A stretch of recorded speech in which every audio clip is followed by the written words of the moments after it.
Hello students, chapter number 5 exercise 5.1 का आज next question है, क्वेश्चन नंबर 31। अब सुनना भी मेरी बात से, यहां पर से लेकर के ना 31, 32, 33 क्वेश्चन, ये तीन बहुत अच्छे से क्वेश्चन है। तो इसमें ध्यान रखना, एक चीज देखना आपको ना, इसके लिए आपको आना चाहिए फलनों का संयोजन, composition of function, chapter number 1.3 exercise 1.3। तो उस एक्सरसाइज 1.3 में क्या पढ़ा, देखो मान लीजिए कोई फलन एक fx है, ठीक है ना, और एक भैया gx है। ठीक, अगर देखो ये f है, f है तो यहाँ ये x होगा, यहाँ क्या होगा y होगा। ऐसे g है तो क्या होगा, g के लिए ये y होगा, या फिर ऐसे देखो ये f है तो ये कितना हो जाएगा, fx हो जाएगा। ये g है तो g के लिए क्या होगा भैया, ये क्या होता है fx होता है, और ये क्या होता है g ऑफ fx होता है कि नहीं। इसी g ऑफ fx को हम कैसे लिखते हैं, g fx। तो g fx कैसे लिखते हैं भैया, g ऑपरेशन fx। क्लियर है ना। अब सुनना, अगर कोई दो फलन fx और gx है, ये दोनों फलन क्या है भैया, संतत है। ठीक, तो सबसे पहली बात f प्लस जी भी संतत होता है, f माइनस जी भी संतत होता है, f इंटू जी भी संतत होता है, f अपॉन जी भी संतत होता है, परंतु ये g है ये डज नॉट इक्वल टू क्या होना चाहिए, और साथ साथ में कि f ऑपरेशन g भी क्या होता है, संतत होता है। ठीक है ना, क्लियर है। अब देखना फिर, सुनना भी भैया, अगर दो फलन संतत हैं, देखो मान लिया जाए इस फलन में यहां पर वर्ग में fx बराबर मेरे पास क्या है, fx बराबर है cos x का स्क्वायर। अब मैं ऐसा करता हूं ना, यहां पर एक gx एक फलन मानता हूं, उसको तो बोलता हूं कितना cos x, और एक फलन मानता हूं hx, उसको क्या मानता हूं x स्क्वायर दिख रहा ना, एक x स्क्वायर, क्योंकि यहां cos x दिख रहा और x स्क्वायर दिख रहा। ठीक है ना। अब सुनो फिर, अब मैं क्या निकालता हूं, एक तो g ऑफ hx निकालता हूं, g ऑफ hx। देखो हाँ, ध्यान से देखना, g ऑफ hx। तो g ऑफ hx का मतलब क्या हुआ, g hx का मतलब कितना हो गया भैया, hx का मतलब कितना हो गया, x स्क्वायर। तो gx स्क्वायर, तो gx का मतलब कितना हो जाएगा, देखो x की जगह क्या होगा, x स्क्वायर होगा, तो क्या हो जाएगा cos x स्क्वायर हो जाएगा कि नहीं हो जाएगा। तो कुल मिलाकर के आपके पास क्या है यार, अगर fx बराबर आपके पास कितना था, cos x स्क्वायर था, और gx बराबर आपने क्या कहा, माना ये कहा, और इस gx को कहा cos x। cos x मैं जानता हूं हमेशा क्या होता है, संतत होता ही है, क्यों, cos x तो हमेशा संतत होता है ना। ऐसे मेरे पास था एक h स्क्वायर बराबर हो गया x स्क्वायर, ये भी क्या संतत होगा, क्यों, क्योंकि ये क्या है बहुपद है। ठीक है ना, लिखना ऐसे। तो यहाँ पर से जो g ऑफ hx आया वो कितना आया मेरे भैया, cos x स्क्वायर, और ये cos x स्क्वायर ही मेरे पास क्या है भैया, यही। तो कुल मिलाकर के g ऑफ x ही मेरे पास क्या है, fx है।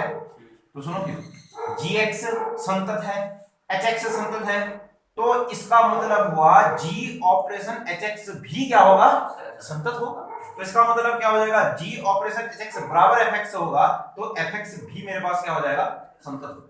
आएगी बात समझ में, तो लिखो देखना, माना gx बराबर दिया है, सबसे पहले तो लिखना दिया है, दिया है, सबसे पहले क्या लिखोगे, दिया है, दिया है fx बराबर cos x square, cos x जांच करना है, जांच करना है, जांच करना है, जांच करना है कि fx क्या हो, fx संतत।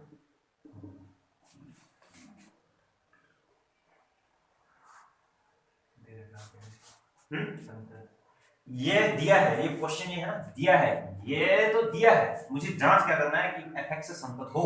ठीक है ना, तो मैंने कहा माना, माना fx, अब fx तो था, मैंने अब क्या एक अलग फंक्शन मान लिया gx। gx का मतलब क्या हो गया फिर आपके पास cos x है, और cos x तो क्या होता है भैया, हमेशा क्या होता है, संतत होता है। ऐसे अब hx कह दो, hx बराबर कह दो भैया क्या, h स्क्वायर भी हमेशा क्या होता है, संतत होता है। ठीक है ना। तो अब क्या निकालता हूं फिर मैं यहां पर से, क्वेश्चन तो हमने क्या कर दिया बेटा, अब क्या निकालता हूं फिर यहां पर से मैं g ऑफ एच एक्स निकाल दो। g ऑफ एच एक्स कैसे आता है, g of H x, g of H x का मतलब कितना होगा, g एच एक्स आपके पास कितना है एक्स स्क्वायर, तो अब देखो जी एक्स स्क्वायर, तो जी एक्स तो कॉस एक्स था, तो जी एक्स स्क्वायर कितना हो जाएगा कॉस एक्स स्क्वायर हो जाएगा। तो कुल मिलाकर के जी ऑपरेशन एच एक्स जो आया वो कितना आया फिर आपके पास कॉस एक्स स्क्वायर। ठीक है, अब हम जानते हैं, अब देखो हम जानते हैं यदि जी एक्स एच एक्स संतत हो तो g ऑफ एच एक्स भी क्या होता है, भी संतत होता है। इसका मतलब क्या हो जाएगा फिर आपके पास, अतः cos एक्स स्क्वायर क्या होगा, संतत होगा। अब अगले वाले क्वेश्चन से मैं लिखाऊंगा नहीं, वो तुम खुद करोगे, ठीक है ना। चलो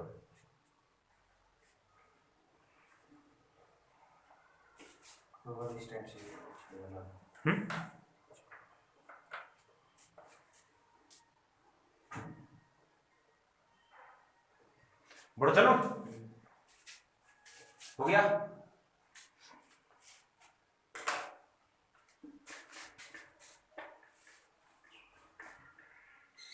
अब है आपके पास अगला क्वेश्चन, एफ एक्स बराबर कितना है, एफ एक्स बराबर कितना है mod x mod cos x है ना। तो सुनो फिर एक तो भैया ऐसे जी एक्स मानो, क्या मानोगे तुम कॉस एक्स मानोगे। अब बताओ एच एक्स क्या मानोगे, बताओ मॉड एक्स, किसने बोला मॉड एक्स, बहुत बढ़िया मॉड एक्स का मानिए ना, तो क्योंकि ये इसको थोड़ी देर एक्स समझो तो मॉड एक्स होगा।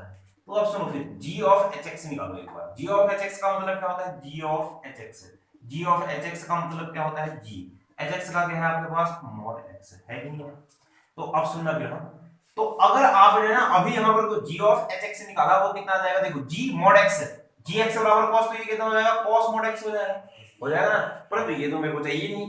अब तो मैं क्या करता हूं, मेरे को तो चाहिए मॉड cos x, तो इसलिए मैंने क्या निकाला h ऑफ gx निकाला। आई नहीं बात समझ में, h ऑफ gx निकाला तो कितना आ जाएगा g hx, gx का मतलब कितना है, gx आपके पास cos x है। तो अब देखो ये hx का मतलब mod x है, तो अब जाकर के हो जाएगा mod cos x, हो जाएगा कि नहीं हो जाएगा। ठीक, अभी अब देखो ये वाला अभी काम मेरे नहीं आएगा, ये काम नहीं आएगा। ऐसा मतलब ये संतत तो ये भी क्या हो जाएगा संतत। क्लियर, इसको ज्यादा कैसे नहीं हो जाएगा, कैसे दो इसके दो निकाल के एक माइनस यार, वो तो फिर कठिन प्रोसेस हो जाती है यार, ये बढ़िया वाली प्रोसेस है।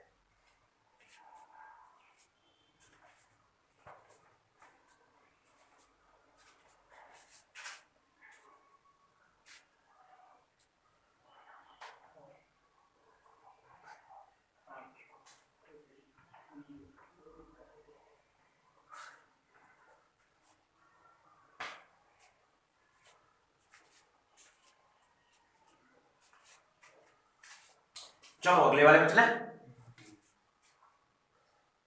अगले वाले में, बहुत बढ़िया। अब सुनो फिर अगला वाला क्वेश्चन आया आपके पास, ऐसे आया क्या, जांच कीजिए कि मॉड x एक संतत है। एफ एक्स बराबर कितना है, ये तो अभ्युक्त भी तो कराया है, ऐसा ही है क्यों, साइन मॉड ऑफ x। तो ऐसे जी एक्स बराबर तो कितना मानोगे भैया, एक तो क्या मानोगे साइन x, और एक एच एक्स क्या मानोगे तुम आपके पास मॉड x। तो इसके लिए क्या निकालो, g ऑफ एच एक्स निकालते हैं। g ऑफ एच एक्स का मतलब कितना हो गया, g एच एक्स की जगह कितना हो गया मॉड ऑफ x, तो यहां पर से कितना आ गया g x मतलब कितना साइन x की जगह कितना मॉड x। तो भैया ये संतत तो ये भी क्या हो जाएगा संतत, तो इसका मतलब क्या हो जाएगा fx क्या होगा संतत होगा। ठीक है ना, fx संतत तो इसका मतलब क्या साइन मॉड ऑफ x संतत होगा।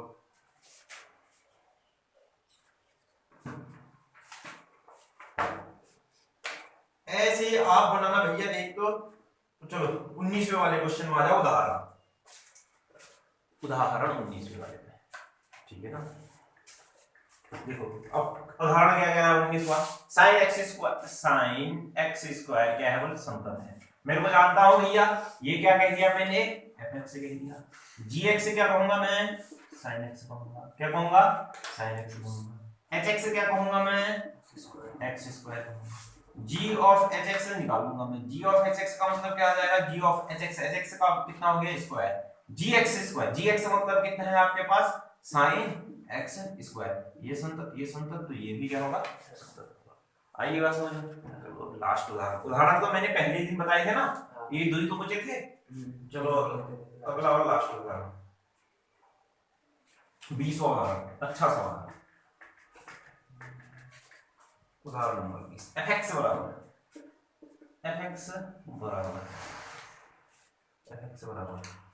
mod 1 minus x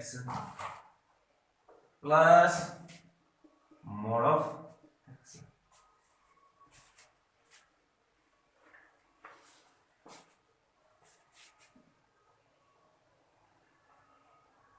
पूरा एक ही हो जाना है मान लो। हाँ ये mod x अलग है, फिर ये पूरा वाला mod है, पूरा mod है, फिर ये 1 minus x प्लस फिर mod x है, ठीक है ना।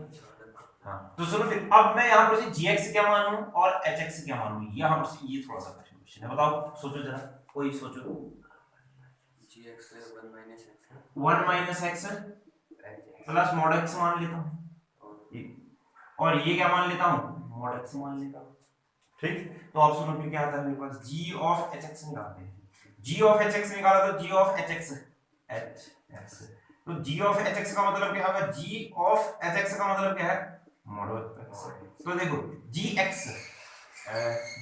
ऐसा है मेरे पास ना, तो ये तो हो जाएगा 1 हो जाएगा माइनस mod x हो जाएगा प्लस डबल mod हो जाएगा ना, हो जाएगा कि नहीं हो जाएगा, ऐसा तो मेरे को चाहिए नहीं, तो मुझे क्या निकालना पड़ेगा h of gx निकालना पड़ेगा, h of gx। तो h of gx के लिए क्या आएगा आपके पास, gx से क्या है आपके पास 1 minus x plus mod of x।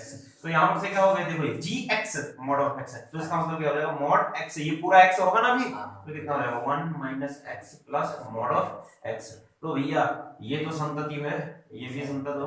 अब देखो ये संतत क्यों है भैया, क्योंकि mod x हमेशा संतत होता है, हमने प्रूफ किया हुआ है, क्या हुआ है नहीं क्वेश्चन में, mod x संतत होता है, तो इसमें x तो हमेशा संतत, एक हमेशा संतत, संतत में ये सब जुड़ रहे हैं तो ये सब संतत, ये भी संतत, और भैया इनसे बना हुआ ये भी संतत। आई बात समझ में।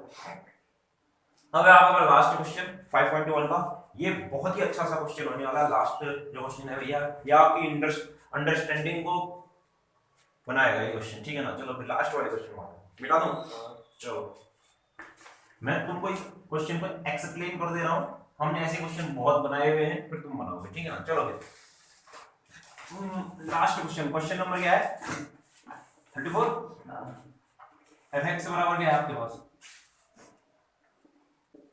fx बराबर है आपके पास mod of x minus mod x minus x plus 1। चलो भैया देखना mod of x plus mod x minus 1 plus 1। चलो अब मेरी बात को बिल्कुल ध्यान से सुनो, ठीक है। देखो ये जो mod of x है ना, इसका मतलब क्या है, या तो ये x होगा या फिर क्या होगा माइनस x। माइनस x कब होगा, ऊपर माइनस x लिखते हैं, माइनस x कब होगा जब x क्या होगा भैया छोटा होगा 0 से, और ये x कब होगा जब x क्या होगा बड़ा होगा 0 से। इक्वल आप जहां लगाना चाहते हो, यहां लगाना चाहते हो यहां लगाओ, यहां लगाना चाहते हो यहां लगाओ, अभी मैं कोई इक्वल नहीं लगाता हूं, थोड़ी देर के लिए, ठीक। अब बताओ फिर mod x प्लस 1 का मतलब क्या होगा, या तो माइनस x प्लस 1 या फिर x प्लस 1। ये कब, जब x बराबर प्लस 1 बराबर 0 कहूंगा तो x बराबर कितना माइनस 1, जब x छोटा होगा माइनस 1 से, जब x बड़ा होगा किससे माइनस 1 से। क्लियर है ना, इतनी बात आएगी समझ में। अब सुनना भी मेरी बात को ध्यान से, तो अब मैं पूरा का पूरा फलन f से डिफाइन कर रहा हूं, तो सुनो फिर। सबसे छोटी वैल्यू मेरे पास क्या है कि जब x छोटा है माइनस 1 से, सबसे छोटा ये तो है ना, क्यों, जब x छोटा है माइनस 1 से, सुनो जब x छोटा है माइनस 1 से, तो fx मेरे पास क्या होने वाला है, जब x छोटा है माइनस 1 से, ध्यान सुनना, जब x माइनस 1 से छोटा है तो ये क्या हो जाएगा, इसकी जगह इस mod x की जगह क्या हो जाएगा plus x minus 1 minus x होगा कि नहीं होगा, क्योंकि माइनस एक से छोटा है तो जीरो, माइनस एक से छोटा है तो नेगेटिव वैल्यू आ रही है, ये है ना, ये देखो यहाँ पर को माइनस एक है, यहाँ जीरो है, जब x छोटा है माइनस एक से इधर को तो मॉड x तो माइनस ही होगा, देखो क्योंकि x जीरो से तो छोटा हो ही जाएगा फिर। और भैया इसकी भी वैल्यू कितनी होने वाली है, माइनस एक्स प्लस होने वाली है, क्यों, क्यों ये तो माइनस ही रहेगा ना ये वाला, तो जब x माइनस एक से छोटा है ये माइनस, ठीक है ना। अब क्या हो सकता है कि x बड़ा हो सकता है माइनस एक से, और क्या हो सकता है छोटा हो सकता है जीरो से, क्योंकि जीरो आ गया, ठीक है ना, क्यों। तो अब बताओ फिर जब x बड़ा है माइनस एक से तो इसका मतलब ये तो मेरे पास क्या होने वाला है, x प्लस वन ही होने वाला है नहीं, और जब x छोटा है जीरो से तो इसका मतलब x जब छोटा है जीरो से, जब x छोटा है जीरो से तो इसकी जगह माइनस एक्स होने वाला है, क्यों। अब अगले में आ जाओ, अब क्या है मेरे पास, अब दिया है कि x सिर्फ बड़ा ही बड़ा है जीरो से और कुछ नहीं दिया ना मेरे को, तो x बड़ा है जीरो से तो ये भी प्लस होने वाला है, प्लस ये भी क्या होने वाला है प्लस। तो कुल मिलाकर के जो आपके पास fx आया वो क्या आने वाला है फिर भैया, देखो minus x minus one, minus x plus one, तो वैल्यू कितनी आ गई फिर minus two x minus one, कब, जब x माइनस एक से क्या होगा छोटा होगा। अब है भैया, अब यहाँ को माइनस एक्स प्लस एक्स गया तो बच गया ओनली वन, तो x क्या होगा माइनस वन से जीरो के बीच में, और यहाँ पर को कितना होगा 2x प्लस वन, कब, जब x क्या होगा जीरो से बड़ा, तो यहाँ पर को लगा दो बराबर के चिन्ह यहाँ लगा दो, ठीक है ना, क्योंकि कहीं भी ले सकते हो बराबर के चिन्ह, तो इन दोनों में मैंने बराबर लगा दिया, तो ऐसा नहीं है ये बराबर तुम यहाँ पे ले सकते हो, माइनस एक के लिए बराबर यहाँ और जीरो के लिए बराबर यहाँ, ठीक है, पर यहीं पर ले लेते हैं दोनों बराबर, अच्छा लग रहा है। एक बार और बताओ, एक मिनट पहले किसको समझ में आया भैया, चलो एक बार आप ये उतारो फिर ये उतारो फिर ये उतारो, फिर एक और बताता हूं। अब इस वाले फलन में मेरे को कौन, यहां पर तक के बाद तो अब हमको आता ही है ना कि यहां पर को मैं कितने बिंदुओं पर चेक करूंगा, एक तो माइनस एक पर और एक किस पर, जीरो पर, ठीक है ना। चलो ये तो फिर कर ही लोगे तुम, पर एक बार और समझाने की कोशिश, एक बार और देखना और ध्यान से समझने की कोशिश करना। चलो सुनो एक बार और बिल्कुल ध्यान से सुनना, हाँ देखो सुनो, यहाँ पर को तो क्या है मॉड एक्स कैसे डिफाइंड होगा भैया, या तो माइनस एक्स या फिर एक्स, ये कब, जब एक्स छोटा है ये जब एक्स बड़ा है, फिर मॉड एक्स, यहाँ पर मॉड एक्स प्लस क्या है one, mod x plus one के लिए minus x plus one plus x plus one, फिर ये x प्लस वन को मैंने क्या बोल दिया जीरो, तो x बराबर कितना हो गया माइनस, तो x जब छोटा होगा माइनस एक से और x जब बड़ा होगा किससे माइनस से, आएंगी बात समझ में। तो सुनो फिर अब तुम्हारे पास क्या है, सबसे पहला तो है तुम्हारे पास जब x छोटा है किससे माइनस एक से, जब x माइनस एक से छोटा है, जब x माइनस एक से छोटा है तो इसका मतलब सब नेगेटिव वैल्यू आ रही है, नेगेटिव वैल्यू आने के लिए ये क्या हो जाएगा भैया, ये माइनस एक्स हो जाएगा, क्यों, ठीक है ना। अब x माइनस एक से छोटा है तो यहाँ पर साफ साफ मुझे दिख रहा है, इसकी जगह तो कितना आया है x, इतनी बात आई। और जब x बड़ा है माइनस एक से परंतु छोटा है अभी जीरो से, क्यों है नहीं, x अब बड़ा हो गया माइनस एक से, कहां पर तक का हमेशा बड़ा थोड़ी ना हो रहा है, ये x रोक दे रहा है इसको, जब x क्या हो जा रहा है छोटा हो रहा है किससे जीरो से, तो अब तब आपके पास जो फलन है इसके बीच में जब x माइनस एक से बड़ा है और जीरो से छोटा है, जब माइनस एक से बड़ा है तो ये तो हो जाएगा x प्लस वन हो जाएगा कि नहीं, वो ये वाला तो कितना हो जाएगा x प्लस वन, फिर हो गया भैया ये तो प्लस का था, फिर मॉड x की जगह क्या हो जाएगा, जब x जीरो से छोटा है तो मॉड x की जगह कितना हो गया माइनस x हो गया। अब x क्या है बड़ा और बड़ा, सिर्फ ओनली क्या है मेरे पास बड़ा है, x बड़ा है किससे माइनस एक से, अगर x नहीं सॉरी जीरो से बड़ा है, x जीरो से ही बड़ा है, अगर जीरो से बड़ा है तो क्या ये भी पॉजिटिव और ये भी पॉजिटिव, बस हो गया, सॉल्व कर दिया, आ गया, आई बात समझ। इस क्वेश्चन को अब तुम बनाओगे किस किस पॉइंट में निकालोगे, ओनली किसमें, एक तो जीरो पर और एक किस पर, x equal to minus one पर। तो ठीक है स्टूडेंट्स, हमने 5.1 बहुत मेहनत से कर लिया है, तो अब हम शुरू करेंगे कल से 5.2, मिलते हैं नेक्स्ट वीडियो में।